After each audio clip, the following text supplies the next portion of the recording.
मेरठ के सौरभ कुमार राजपूत हत्याकांड में एक के बाद एक चौंकाने वाले खुलासे हो रहे हैं।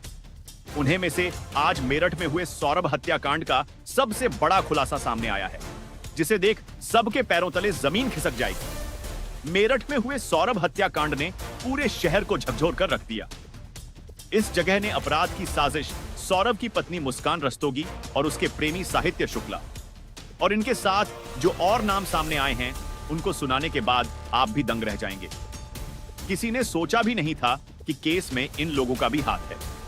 साथियों, आइए आपको एक कहानी के माध्यम से बताते हैं। साथियों, 5 साल की एक लड़की जिसका नाम पीहू होता है। पीहू रोते हुए बिलखते हुए अपनी नानी से कहती है कि नानी, मुझे अपनी मम्मी से बात करनी है। कई दिनों से ना मम्मी से बातचीत हुई है, ना ही मम्मी को तुमने दिखाया है। जब नानी यह बात सुनती है तो नानी सोचने पर मजबूर हो जाती है कि आखिरकार मैं इससे क्या बोलूं। तभी वो कहती है कि जो तुम्हारी मम्मी है ना, मम्मी तुम्हारी वहां चली गई है जहां तुम्हारे पापा काम करते थे, यानी कि वो लंदन चली गई है। अब वो लंदन में है।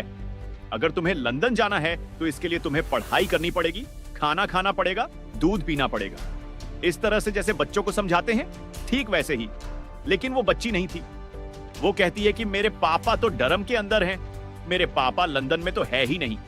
अब मेरी मम्मी वहां अकेली क्या करने गई है।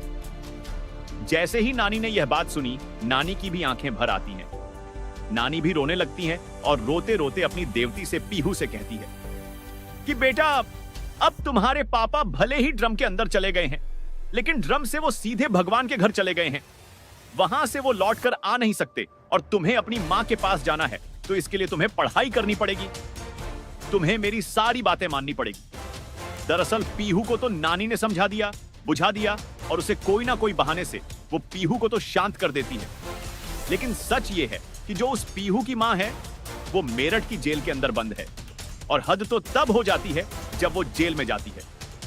जाने के बाद कहती है, जेलर साहब, मुझे और मेरे प्रेमी यानी कि साहिल शुक्ला को हमें एक ही बैरक दे दो।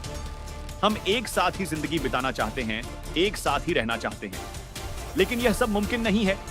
कानून जो कहता है कि महिलाओं की जेल अलग होती है, पुरुषों को अलग रखा जाता है, एक साथ रख नहीं सकते और उनकी ख्वाहिशें पूरी हो नहीं सकती और ना कभी हो पाए। अब उन्हें पूरी जिंदगी अकेले ही रहना पड़ेगा, अलग ही रहना पड़ेगा और शायद उन्हें अभी कभी पछतावा भी नहीं होगा, क्योंकि उन्होंने जो किया था इस कत्ल के बाद में। तो उस बातों को देखकर जो वीडियो वायरल हो रही है, उन्हें देखकर, उनके बारे में जानकर बड़ी हैरानी होती है, परेशानी होती है। आज के इस घटनाक्रम को जानने के बाद आप लोगों को भी हैरानी होगी, आप लोगों को भी परेशानी हो सकती है। नमस्कार, मैं नीरज विश्वकर्मा। आज की जो सच्ची घटना मैं आपको सुनाने जा रहा हूं, यह सच्ची घटना है उत्तर प्रदेश के जिला मेरठ के थाना ब्रह्मपुरी की। दरअसल एक व्यक्ति जिसका नाम प्रमोद रस्तोगी होता है, जो कि ज्वेलर्स का वो काम करता है, और उनकी पत्नी होती है जिसका नाम कविता रस्तोगी होता है। 18 मार्च 2025 को वो अपनी बेटी जिसका नाम होता है मुस्कान रस्तोगी उर्फ सोभी उम्र, जिसकी लगभग 27 साल के आसपास होती है, उस लड़की का हाथ पकड़ते हुए थाने पहुंच जाते हैं। और थाने जाने के बाद कहते हैं कि यह लीजिए, इस लड़की ने इसने मेरे दामाद को मार दिया है और वो बहुत बुरी तरह से, भयानक रूप से मारा है। आप इसको जितनी जल्दी हो सके जेल भेज दो और उसके बाद इसे फांसी चढ़ा दो। हम अपनी इस बेटी को कभी देखना नहीं चाहते। पुलिस वालों ने जैसे ये बात सुनी, पुलिस वालों को बड़ा आश्चर्य हो रहा था। दरअसल ब्रह्मपुरी थाने के जो एसएओ होते हैं, रमाकांत पचौरी, वो सोचने पर मजबूर हो जाते हैं कि शायद संभवतः यह भारत के पहले ऐसे मां बाप होंगे जो अपनी ही बेटी को फांसी चढ़ते हुए देखना चाहते हैं। ये पहले ही ऐसे मां बाप होंगे जो अपनी बेटी का हाथ पकड़ के थाने लेके आए हैं। देखो, इन्होंने हमारे दामाद को मार दिया कि कितना अपने दामाद से प्यार करते हैं। वो थोड़ा सोचने लगते हैं। इसी बीच में उन्होंने इस लड़की से जब बातचीत करने की कोशिश की, तो लड़की यानी कि मुस्कान रस्तोगी साफ साफ कहती है, अपनी मां की तरफ देखते हुए, घूरते हुए कहती है कि यह मेरी मां कति नहीं हो सकती, यह मेरी मां है ही नहीं। जब यह बात कही जाती है तो पुलिस वाले पूछते हैं कि यह तुम्हारी सगी मां नहीं है क्या? उसने कहा, हाँ, यह मेरी सगी मां है ही नहीं। अब इसके बारे में पूछा जाता है, जानकारी जुटाई जाती है। कविता से पूछा जाता है कि क्या यह तुम्हारी सगी बेटी है कि नहीं है? तभी कविता कहती है कि मेरी जो बहन है जिसका नाम जूली है, अक्सर इसका जो वक्त है वो जूली के साथ ही बीता है, उसके साथ ही गुजरा है। इसलिए वो उसे अपनी माँ के जैसी समझती थी और उसे माँ ही कहती थी। अब वो इस दुनिया में है नहीं। जब से वो गई है तब से इसके दिल और दिमाग पर पूरी तरह से सदमा है। यह इसने शायद मुझे कभी अपनी सगी माँ के रूप में माना ही नहीं, लेकिन मैं ही इसकी सगी माँ हूं। पुलिस वालों को भी बड़ा आश्चर्य हो रहा था कि यह कैसा रिश्ता है। सगी माँ और बेटी हैं, उसके बावजूद भी यह बातचीत ऐसे कर रहे हैं जैसे क्या सगे नहीं है। और इसी बात की चर्चा फिर मीडिया में भी बहुत तेजी के साथ शुरू हो जाती है। दरअसल इस पुलिस ने इन्हें गिरफ्तार किया और गिरफ्तार करने के बाद इस लड़की को और जो इसका प्रेमी होता है साहिल शुक्ला, इनको जेल भेज दिया। जब यह जेल जा रहे थे तो दरअसल इनको नशे की लत लगी हुई थी। बिना नशे के ये रह नहीं सकते थे। जेल में जाने के बाद उन्होंने दो ही चीज की डिमांड की कि साहब, एक तो हमें अपने एक साथ एक ही बैरक में रख दीजिएगा। हम दोनों साथ साथ रहना चाहते हैं, साथ साथ जीना चाहते हैं, साथ साथ ही मरना चाहते हैं और साथ ही हमें कुछ नशे की व्यवस्था कर दी जाए। ऐसी बातें सुनने के बाद कोई भी हंस पड़ेगा, क्योंकि यह जो भी मांग की थी यह कभी भी उनकी पूरी नहीं हो सकती। ना तो जेल में नशा दिया जाता है और ना ही महिला और पुरुष को जेल में एक साथ रखा जाता है। दरअसल यह कहानी शुरू होती है ब्रह्मपुरी निवासी एक लड़की जिसका नाम मुस्कान रस्तोगी उर्फ सोबी होता है। साल 2016 में उसे पास के ही इंदिरा नगर के रहने वाले एक लड़की जिसका नाम सौरभ राजपूत होता है, उससे प्यार हो जाता है। प्यार भी कुछ इस कदर हो जाता है कि उसको लेकर यह लड़की और लड़का दोनों भाग जाते हैं। लगभग 10 दिन तक दिल्ली रहते हैं और लड़के और लड़की वाले दोनों ही अपने अपने बच्चों को तलाश कर रहे थे। मामला पुलिस तक पहुंचता है। पुलिस आखिरकार 10 दिन के बाद इन्हें दिल्ली से ढूंढ के लेके आती है और इन्होंने जिद कर ली थी कि शादी करेंगे तो एक दूसरे से करेंगे, साथ जिएंगे, साथ मरेंगे। इतने बड़े बड़े वादे, इतने बड़ी बड़ी कस्में कर ली थी कि मुस्कान रस्तोगी सौरभ राजपूत के बिना वो रहना नहीं चाहती थी। और हाल ये हो जाता है कि इन दोनों की साल 2016 में शादी हो जाती है। इसी बीच में शादी होती है। लड़का लंदन चला जाता है, लेकिन लंदन के में कुछ दिन रहने के बाद अब लड़की उस लड़के के बिना रह नहीं पा रही। इसीलिए उसने अपनी मर्चेंट नेवी की, जो लंदन में नौकरी थी, उसे छोड़कर वापस वो आ जाता है और अपनी पत्नी के साथ दिल्ली रोड एक स्थित दुकान होती है, उस पे काम करता है और पत्नी के साथ जिंदगी जी रहा था। साल 2019 में उनको एक बेटी पैदा हो जाती है।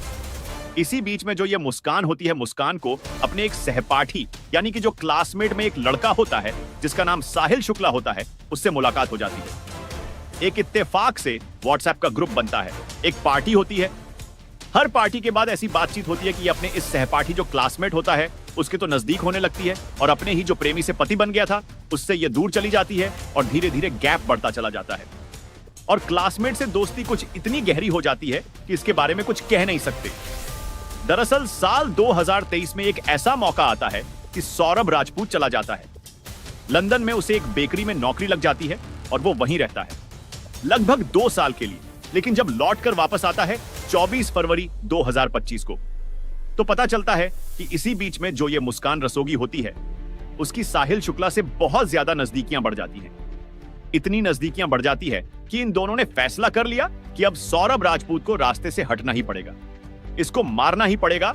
और 3 मार्च 2025 की वो रात आती है। उसे नशीला पदार्थ खिलाने के बाद उसका न केवल कत्ल करते हैं बल्कि उसके शरीर के टुकड़े करने के बाद उसको एक ड्रम में पैक करते हैं और यहां से आराम से निकल जाते हैं। दरअसल हम साहिल शुक्ला के बारे में अगर बात करें तो साहिल शुक्ला के जो पिता हैं, जिनका नाम है नीरज शुक्ला, 18 साल पहले उनकी पत्नी की मौत हो गई थी और पत्नी की मौत होने के बाद उन्होंने दूसरी शादी कर ली। दूसरी शादी करने के बाद वो नोएडा में जाकर शिफ्ट हो जाते हैं। उनको 4 बच्चे होते हैं। अगर पहले बेटे की बात करें, इसका नाम आशीष शुक्ला होता है, जो कि लंदन में रह के ही नौकरी करता है। दूसरे नंबर का जो बेटा होता है, जिसका नाम दिव्यांशु शुक्ला होता है, जो कि प्रतापपुर की मेरठ फैक्ट्री के अंदर वो गेंद जो बनती हैं उनका वो काम करता है। और बहन जिसका नाम समीक्षा शुक्ला होता है। समीक्षा शुक्ला नोएडा में रहकर प्राइवेट नौकरी करती है। और चौथे नंबर का जो बेटा होता है, जिसका नाम साहिल शुक्ला होता है। साहिल शुक्ला ब्रह्मपुरी के पास में एक गौरीपुर जगह लगती है, वहां पर मकान था इसके पिता नीरज शुक्ला का, जो कि 20 साल पहले खरीदा गया था। खुद तो वो नोएडा शिफ्ट हो जाता है, लेकिन मकान यहां रह जाता है। और मकान में उसका सबसे जो छोटा बेटा होता है, जिसका नाम साहिल शुक्ला होता है, वो रहता है फर्स्ट फ्लोर पर। ग्राउंड फ्लोर पर उसकी नानी रहती है।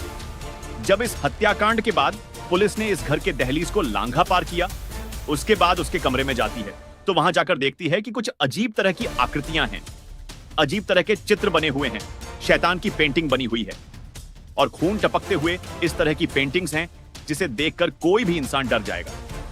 कमरे में डरावनी तस्वीरें जगह जगह बनी हुई हैं, साथ ही दीवार पर 5 बार 6 लिखा हुआ है और क्यों लिखा है इसके बारे में भी कुछ समझ में नहीं आता। दीवार पर 2 हाथ बने हुए हैं, एक हाथ में सिगरेट है, दूसरे हाथ से भी सिगरेट मांगी जा रही है। पेड़ों के चित्र बने हुए हैं, अजीब अजीब तरीके की आकृति है। घर में एक बिल्ली है, बिल्ली अजीब तरह की आवाज निकालती है जिससे क्या अड़ोसी पड़ोसियों को भी दिक्कत होने लगती है। अब इनके बारे में जो पुलिस ने जांच पड़ताल करना शुरू किया तो पता चलता है कि साहिल की जो मां है उसकी 18 साल पहले मौत हो जाती है। उधर जो मुस्कान है जो कातिल है उसकी मौसी की मौत हो जाती है जिसका नाम जूली होता है। दोनों ही अपनी अपनी मां, क्योंकि मुस्कान उसे अपनी झूली को, मौसी को ही सगी मां मानती है और साहिल की जो मां है वो 18 साल पहले मर चुकी है। और यह इतने अंधविश्वास में डूब जाते हैं कि दोनों के दोनों ये चाहते हैं कि वो जूली से बात करना चाहती है और यह साहिल अपनी मां से बात करना चाहता है। स्नैपचैट पर भी तमाम तरह की फेक आईडी पर भी बात कर रहा है। उसे लग रहा है कि वो अपनी मां से ही बात कर रहा है, जबकि उसके पीछे थी मुस्कान रस्तोगी।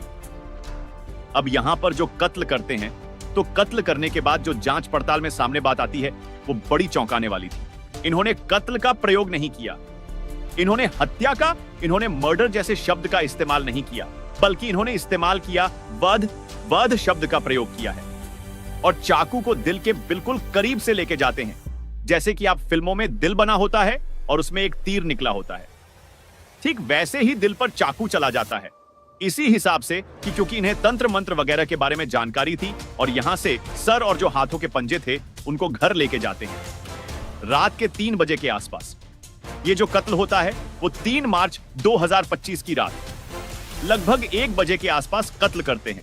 3 बजे यहां से सर और हाथ लेकर जाते हैं, ऐसा दावा किया जा रहा है। ऐसी बात बताई जा रही है कि उसको ले जाने के बाद ये शायद पूजा पाठ करते हैं और पूजा पाठ करने का एक ही मकसद था कि शायद इनको साहिल को अपनी मां से बातचीत हो जाए और यह मुस्कान अपनी मौसी यानी कि अपनी मां से, जिसको अपनी सगी मां मानती है, उससे बातचीत हो जाए। एक पुलिस की पूछताछ में जो कविता रस्तोगी है, मुस्कान की असल मां है, वो उससे बातचीत होती है। वो बताती है कि इसने लगभग 8 महीने पहले एक बारे में पूछा था, वो 12 था। कर्ण पिशाचनी तंत्र साधना यानी कि कर्ण पिशाचनी तंत्र साधना, इसके बारे में पूछा था। तो जैसे ही यह कविता रस्तुकी ने यह बात सुनी, कविता रस्तुकी एकदम शॉक हो जाती है। वो कहती है कि तुम किस तरह की बातें कर रही हो, तुम्हें पता नहीं है कि जब इसके बारे में तुम्हारे नाना जी, क्योंकि नाना जी इसके ज्योतिषी होते हैं, जब नाना जी ने इस बात की शुरुआत भी की थी, इसके बारे में सोचा भी था, तो उन्हें एकदम हार्ट अटैक आ गया था। क्या तुम पूरे के पूरे परिवार को खतरे में डालना चाहती हो? जाहिर सी बात है कहीं ना कहीं इनके दिमाग में कुछ ना कुछ तो चल ही रहा था। और जब से ये इसके संपर्क में आए थे साहिल शुक्ला के, तब से इनके तंत्र मंत्र विद्या के बारे में ये कुछ ना कुछ ये प्लानिंग कर ही रहे थे। और यही कारण है कि नवंबर 2024 से सौरभ के कत्ल की स्क्रिप्ट लिखना शुरू कर दिया था। इसके लिए सारी चीजें खरीदनी शुरू कर दी थी। किस तरह से बिलीच खरीदी गई ऑनलाइन, किस तरह से चाकू खरीदा गया, किस तरह से एक ड्रम खरीदा गया, सब कुछ पूरी तैयारी हो चुकी थी। और तैयारी होने के बाद आखिरकार इन्होंने कत्ल कर दिया। और कत्ल करने के बाद 3 मार्च को कत्ल करते हैं। 4 मार्च को उसकी लाश को ठिकाने लगाते हैं, ड्रम के अंदर पैक करते हैं और यहां से चुपचाप निकल जाते हैं। और जाते कहां हैं? ये शिमला, मनाली, कसोल पहाड़ों की सैर कर रहे थे और ऐसे घूम रहे थे जैसे क्या इन्होंने कुछ किया ही नहीं है। वहां रहकर होली का पर्व भी मनाते हैं, वहां रहकर वो खूब डांस भी करते हैं। इनके जो गाने हैं, गाने पे डांस वाले जो वीडियो हैं, वो सोशल मीडिया पर कुछ इस तरह से वायरल हो रहे हैं कि लोगों को यकीन नहीं हो रहा है कि इन्होंने इतने भयानक रूप में कत्ल किया है। लोगों को लग रहा है कि कितने सामान्य सी इनके लिए बात है। 16 मार्च को इसका जन्मदिन होता है साहिल शुक्ला का। बड़े आराम से 16 मार्च को इसका जन्मदिन भी मनाया जाता है। खूब डांस करते हैं, खूब नाचते हैं और ऐसे जैसे कि कुछ हुआ ही नहीं है।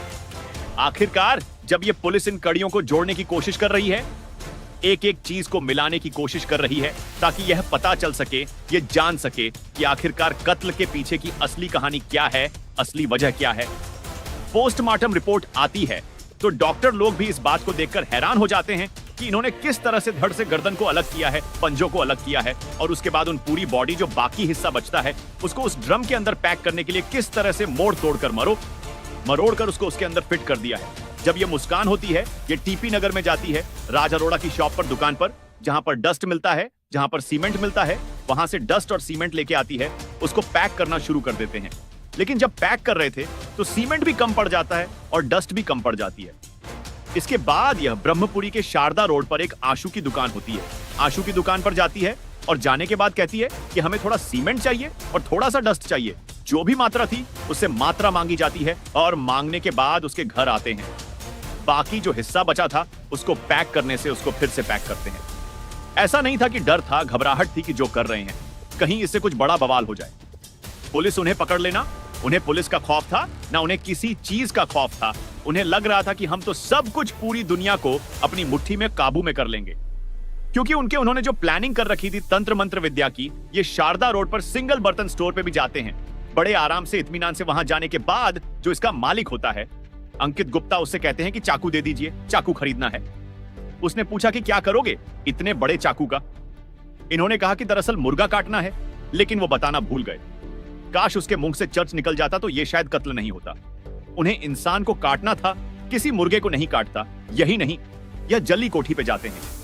सैफुद्दीन जो एक ड्रम वगैरह बेचता है उसके पास जाते हैं और जाकर ड्रम मांगते हैं, जो उसका लड़का फरमान होता है। 1200 रुपए में ड्रम का सौदा कर लेते हैं और आराम से ड्रम लेके आते हैं, घर पे लाके रखते हैं। यही नहीं, खैर नगर में एक उषा मेडिकल स्टोर है, यहां से ये नशीली दवाई भी खरीदती है, क्योंकि जब कत्ल किया गया था तो कत्ल से पहले उस लड़के को पहली बार में 25 फरवरी की रात को खाने में एक नशीला पदार्थ मिला गया था। लेकिन उसने 25 तारीख को तो वो खाया पिया नहीं, लेकिन 3 मार्च को जब अपनी मां के घर से कोफ्ते बनवा के लेके आया था तो कोफ्तों में उसने धोखेधड़ी से नशीला पदार्थ मिला दिया। और वो नशीला पदार्थ जो लाया गया था, जो इंजेक्शन या फिर गोलियां लाई गई थी, वो खैर नगर के उषा मेडिकल स्टोर से लाए गए थे और वो दी गई थी।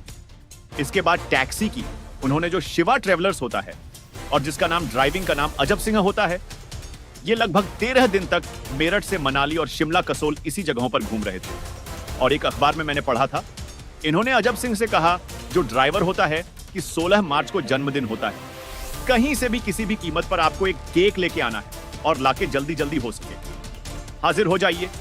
तो वो हुक्म बजा रहा था क्योंकि भाई मालिक का आदेश था, तो ये सब किया। इसके बदले में उसने जो ट्रेवलर्स को 55,000 रुपए के आसपास की रकम दी है। दरअसल इतने सारे जो नाम लिए गए हैं राजनगर के, चाहे वो अरोड़ा हो, राज नहीं, टीपी नगर के अरोड़ा हो, या फिर आशू की दुकान वाले हो, या बर्तन वाले अंकित हो, या सैफुद्दीन हो, दरअसल पुलिस ने इनसे बारी बारी से सबसे पूछताछ की है और पूछताछ करने के बाद चार्जशीट में इसको मेंशन किया जाएगा। और जो मेरठ के एसएसपी हैं विपिन ताड़ा, उन्होंने जिला जज को एक पत्र लिखा है और पत्र में यह लिखा है कि हम इस मामले को फास्ट ट्रैक कोर्ट में चलवाना चाहते हैं, ताकि कम से कम समय में यह मामला ट्रैक कोर्ट में चले और आरोपियों को कम से कम समय बड़ी से बड़ी सजा होनी चाहिए और देश को संदेश जाना चाहिए।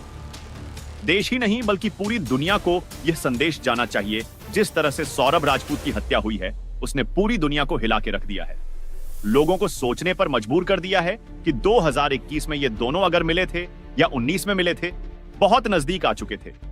काश तलाक ले लेते तो शायद यह तलाक वो लेना नहीं चाहते थे, क्योंकि उन्हें तंत्र मंत्र से उन्हें कुछ साधनाएं, कुछ सिद्धि प्राप्त करनी थी। और शायद इसीलिए, हालांकि यह पुलिस की जांच का विषय है, पुलिस इस मामले में अभी जांच पड़ताल कर रही है और इनकी जो ख्वाहिश थी जेल में जाने के बाद कि हम लोग साथ रहेंगे, वो ख्वाहिश ना पूरी होगी, ना हुई और ना कभी हो पाएगी।